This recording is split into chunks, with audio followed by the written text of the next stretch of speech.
That was probably the hardest thing I've ever done in my life. Qualified 33rd.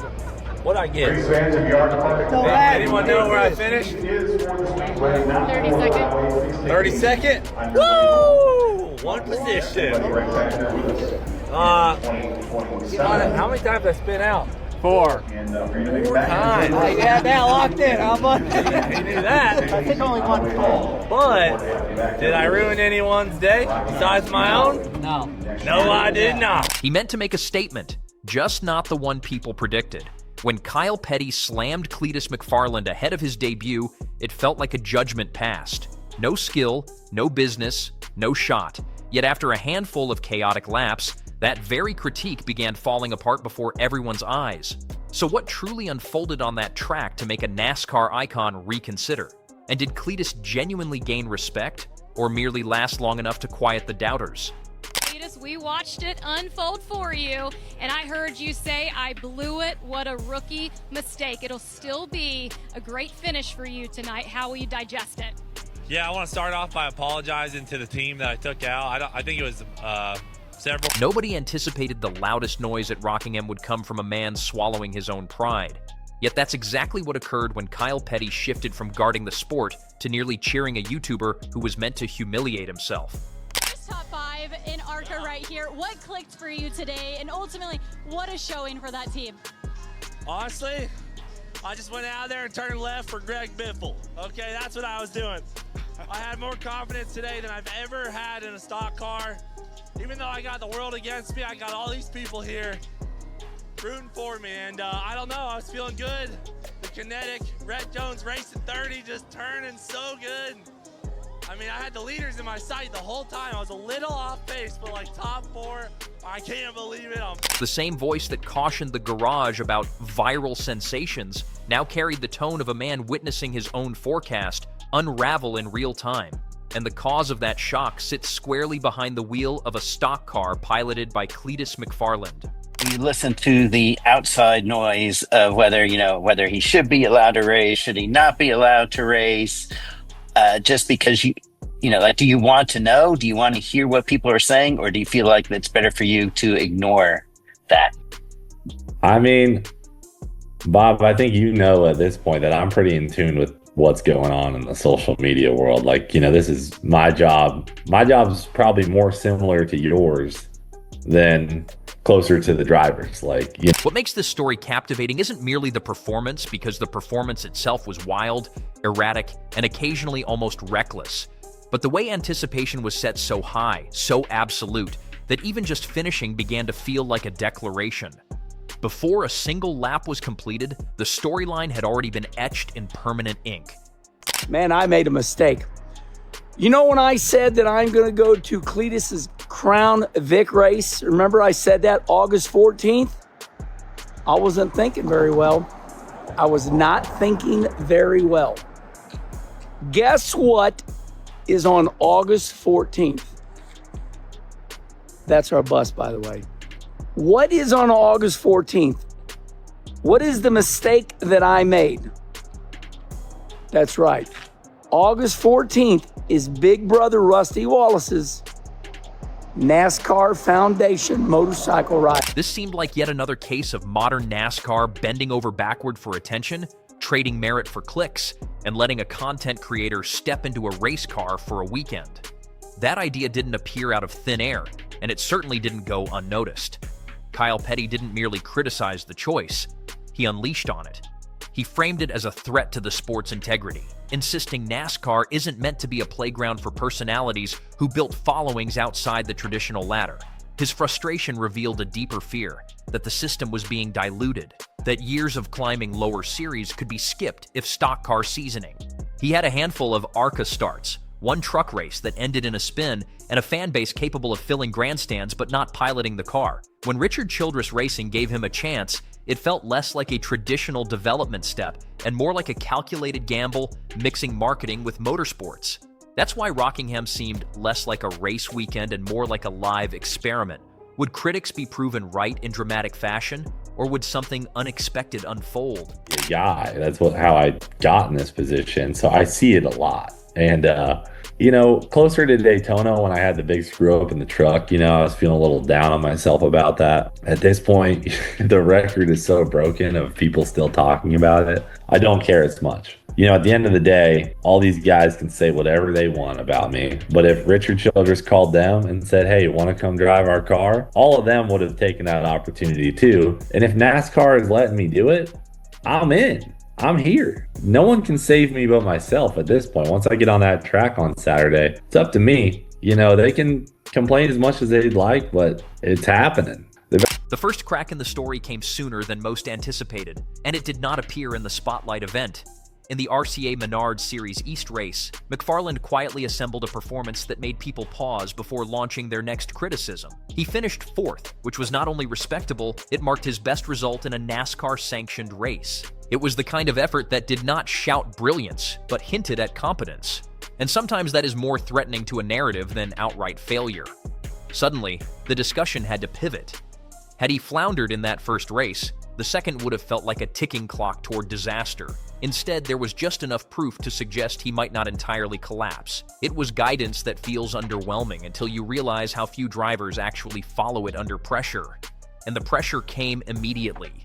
When the green flag dropped in the O'Reilly Auto Parts Series race, McFarland landed in the exact scenario critics dreaded.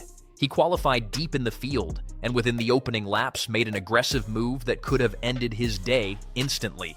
He dove into a 3-wide battle, lost control, and somehow saved the car in a moment that was equally impressive and concerning. It was a perfect snapshot of the dilemma, raw instinct combined with risky execution. Cletus qualified 35th, finished 32nd. NASCAR's hard, isn't it? Looks like it, yeah. Harder than ARCA. Yeah, I think everybody wins. That was bad. That was bad. A little harder than ARCA. Well, listen, ARCA is a starter series, but Cletus did good. He did good, and everybody wins on this, John, and here's why. Because NASCAR proved him, but it showed everyone how hard NASCAR. From that moment forward, the race became less about position and more about endurance. Every lap felt like a challenge he was barely overcoming, sometimes only by fractions. At one stage, he dodged a spinning car by dropping low at the final possible second, weaving through chaos in a manner that seemed more luck than skill. The margins were razor thin, and the stakes were always looming. The race itself offered no breaks. He fell laps behind, struggled to maintain pace, received a pit road speeding penalty. The race. He completed all 250 laps. He did not wreck the car.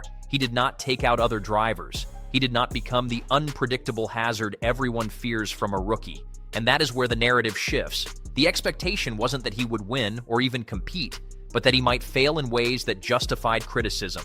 Instead, he accomplished the one thing that forced reconsideration. He endured. When the checkered flag fell, the box score looked harsh. A finish deep in the field, multiple laps down, and a race full of mistakes rarely earns respect. But context reshapes everything, and here, it transformed a mediocre result into a meaningful one.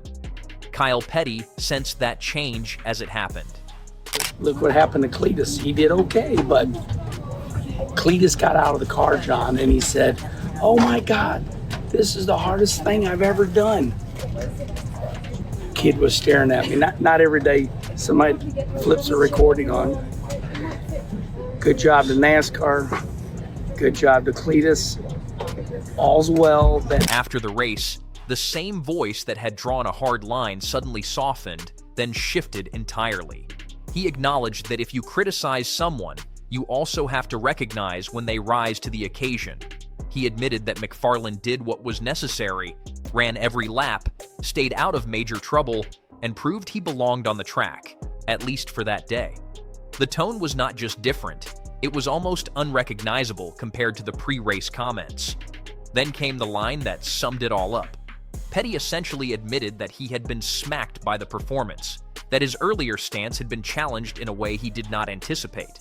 In NASCAR terms, that is as close as it gets to, He spoke about learning from more experienced drivers, seeing how differently they approach corners, and realizing just how far he still had to go. It sounded less like a victory speech and more like a student describing his first brutal lesson. That mindset did not go unnoticed. Justin Allgaier, a series champion with every reason to be wary of newcomers, praised the effort and emphasized that McFarland handled a difficult situation the right way.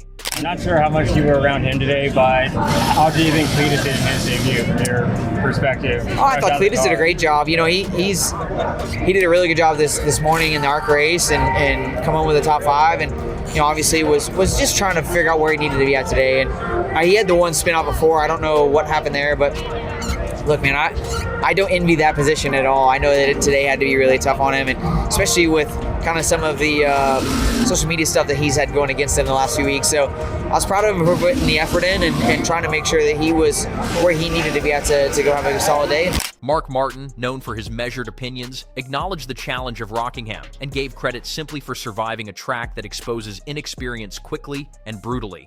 Even within NASCAR itself, the reaction leaned toward cautious approval. There was no rush to label him the next big thing, but there was recognition that he had cleared the first and most critical hurdle. And that brings the focus back to the bigger question hanging over the weekend from the start. What exactly is the standard? If the already talk about future races, including the high-speed chaos of Talladega, though even his own team at Richard Childress Racing has hinted that the process may need another step before tackling something so demanding. And that caution feels earned.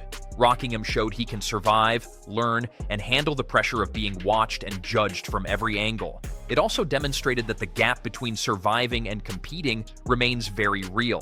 That balance is what makes the next decision so crucial. Had he completely failed, the path forward would be obvious. Had he stunned everyone with a top finish, the pressure to fast-track him would be immense. Instead, he landed in the most complex outcome possible, one that sparks debate rather than ending it.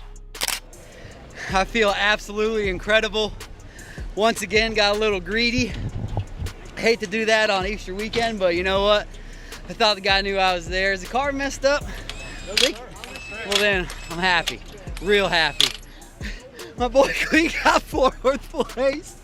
Hey man, how dare anybody say we weren't born to be NASCAR drivers? All right, we're up here top 5 and top 10 in Rockingham with a blown tire. It got bad there at the end, last 2 or 3 laps. I'm like, I don't know, guys. They said 2 more laps. Which is exactly why this story isn't fading anytime soon. Because the most fascinating part isn't the finishing position or even the apology.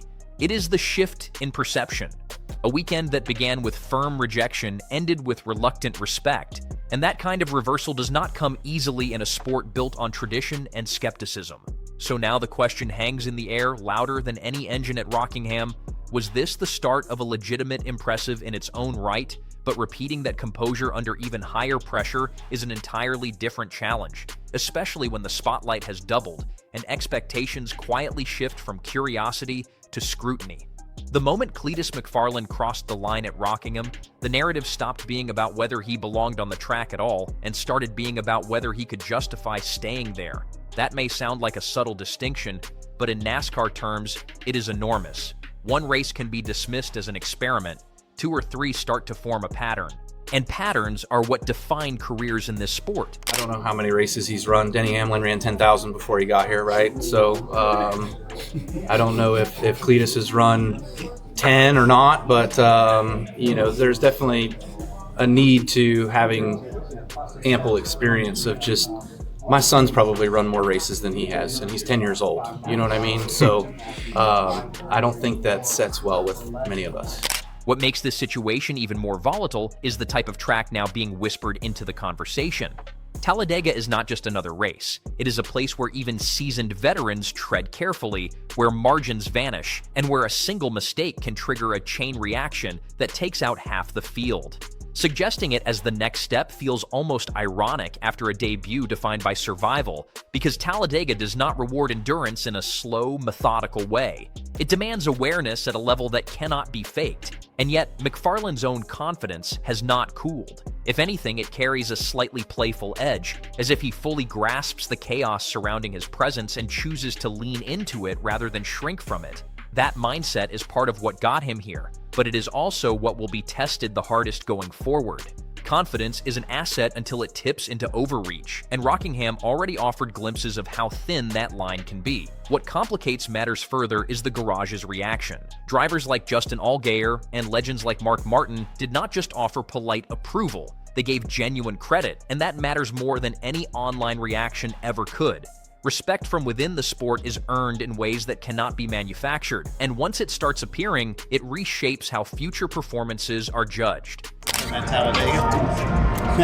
man, I can't answer that because I think there's a couple that we race with weekly that I don't know that I'd want to drop with at Talladega. So, here's the thing. I think over the last month or so, with what Cletus has learned and what he's being inside the garage and seeing it from a different light than maybe what he ever has, I've really been interested to watch his comments and see them kind of progress over the course of the last month. And I think he really, I don't know if he didn't respect it when he started, because that's not the right answer, but I think he respects the amount of time and work that goes into this a lot more now than he did before. At the same time, that respect comes with an unspoken condition. It is not permanent. It must be maintained, reinforced, and proven again under different circumstances. One clean finish does not guarantee the next, and in a field this competitive, patience can vanish quickly if mistakes pile up. Even Kyle Petty, who already made his public reversal, is not suddenly going to overlook future missteps. If anything, the bar has been raised. The initial criticism rested on the idea that McFarland did not belong. Now that he has shown he can at least handle the basics, the scrutiny will evolve. It will become more detailed, more specific, and less forgiving. That is the trade-off of shifting perception. Once people stop questioning your presence, they start evaluating your performance. And that is where the story becomes genuinely fascinating, because it is no longer about a field tightens, and decisions must be made in fractions of a second. Rockingham proved he could endure the chaos. The next race, wherever it happens, will ask a different question. Can he control it? Surviving once earns attention, but controlling the race, even in small moments, is what earns longevity. And in a sport that rarely hands out second chances without reason, that distinction may end up being the only thing that matters.